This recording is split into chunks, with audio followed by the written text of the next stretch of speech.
So, Jolly's security team, their #1 job is to get that robot, that security defusal robot, through this slums to cut their way into a dirty bomb lab, get the medical samples they need, and escape on chopper.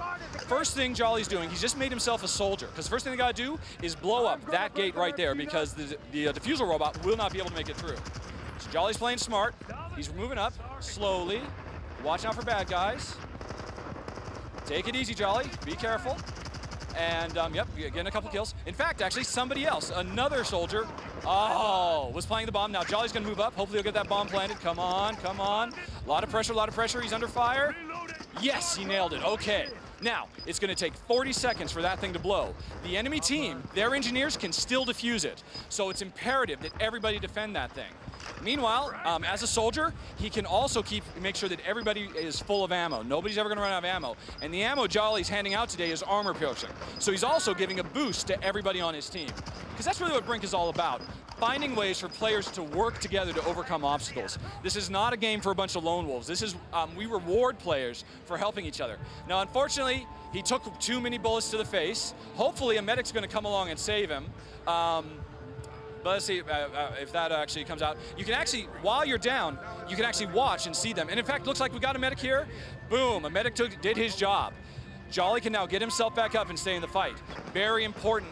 Medics do not automatically get you up, because that can actually be a real jerk maneuver where they get you right up into the middle of enemy fire. You're totally in control. Nobody ever takes control away from you. Now, Jolly's rushed back. We don't need a soldier anymore because that wall has been blown up. So he's gonna take over the role of engineer and get this robot moving. Because if you don't get this robot through the streets of Container City, everybody loses. So now while he's kind of taking it easy, it's kind of a little bit of a lull in the storm while everybody's out on the front fighting, we can actually talk about a couple of other elements of the game. A big one is all the different classes we have. We've seen Soldier, we're working on Engineer right now. Jolly, buff your gun. One of the nice little perks a level 1 engineer has is he can give himself a golden gun, bump up his damage by about 20-30%, or 15-20%. He can also do that for all his teammates, which is so important that everybody can always help everybody else out. Jolly, run up the wall. Show off. This is another really cool element, parkour. All he had to do was hold down our smart button, run right at that wall, and he was up and over in a great position to flank the enemy. He's putting down a turret. That's gonna cover it. Now you can go back and watch the bot. That turret's gonna take care of business while he's still getting this bot through the streets. So that's kind of an example of the tactics you can have, in the middle of gameplay. Looks like the enemy are coming to try and slow down that bot. Unfortunately, Jolly is by himself. Oh, and he goes down hard. That's a heartbreaker.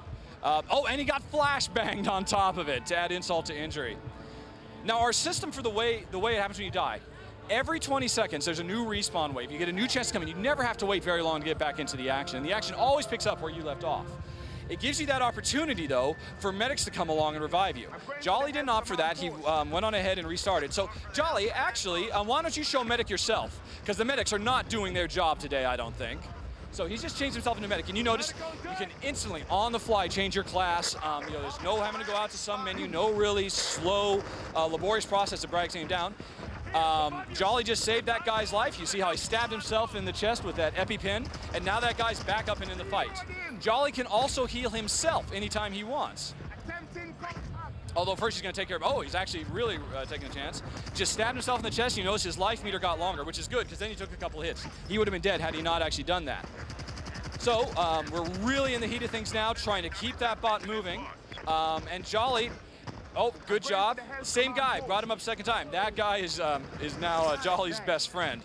Because, that guy is going to be on the lookout to help Jolly whenever he can, because Jolly's helped him so much. Let's see. We're making pretty good time through the streets. Looks like the resistance are not putting up too much of a fight. Chances are they're spread too thin. But that can happen because there's actually a lot of objectives going on in this mission besides this bot. This is the primary thing. But the enemy, they could be out trying to take command posts to give themselves an advantage. They could be out actually trying to find enemy intelligence, which will actually completely change their team's spawn point so they can keep in the action that much faster.